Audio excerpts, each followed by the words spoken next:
So was there a day then, with the Martin Lewis influence, you came in from having the usual number of orders, and all of a sudden you turn the computer on and say, "Blimey, this has gone." Mad. Just like I remember, like the actual phrase I use, and like now, like I look back and say, but you know, in Jaws when he says, well, like when he first sees the shark, and he says, "We're going to need a bigger boat."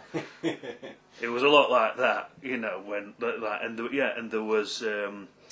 You know, there were some times where, well, what led up to, you know, like, and it's almost, you know, the story of where we went in 3 months is just incredible. So we're with Martin Lewis's website, you know, working alongside that was where we answered all our problems, and we did have like a lot of problems in the early days because, you know, like people expect Amazon style on everything that they do, you know, like, and we were 3 or 4 months down the line. And I was writing the software as we're going to do things and buying and doing everything else, packing orders. And I think it got to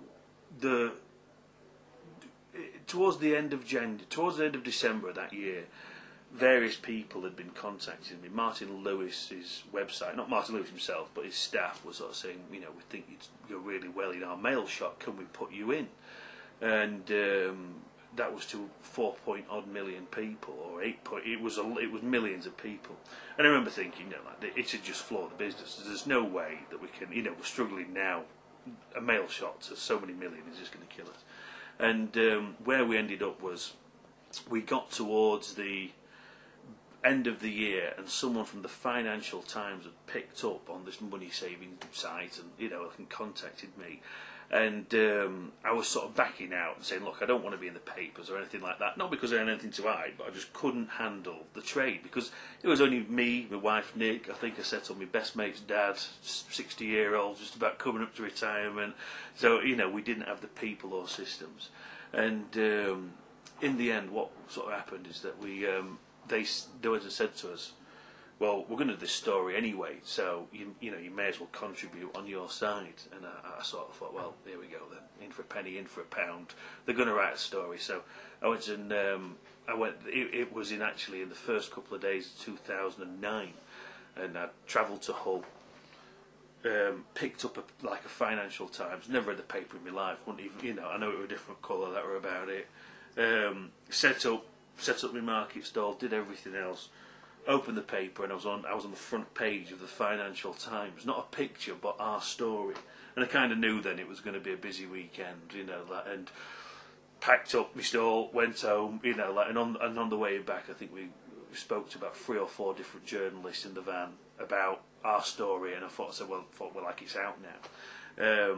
It was not long after that Martin Lewis's website had sort of contacted and said, well, look, that seems like everyone's, you know, you're in the papers, you know, can we put you in this mail shot? And I sort of said, well, yeah, you know, go for it then.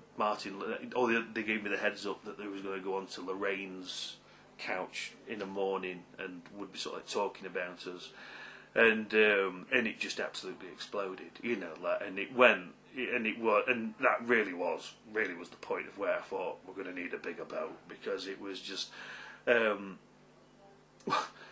money saving experts had said to me, you know, like, get ready to beef up your servers, because last week we took down Virgin Train's website for 3 days, and I was sort of thinking, yeah, I pay about £1.50 a week for my server. I don't think it's going to stand up to this mail shot, and it didn't, you know, like, and it was just you know, there was no way I could have planned for something like that. It was an absolute storm of, you know, continuous hits from television media, from radio, from, you know, like other bits of TV picking it up. We had Japanese news teams, CNN, Germany, Russian. There were lots of people picking up on, you know, like this crazy guy was selling out of date stuff. It was, everyone had different angles, you know. Like in England, the angle was, it is a site of value for money, you know, like, we're in recession, you know, here's a guy offering value for money, you want to make savings, and it was the perfect timing, you know, like, I was sat there offering value for money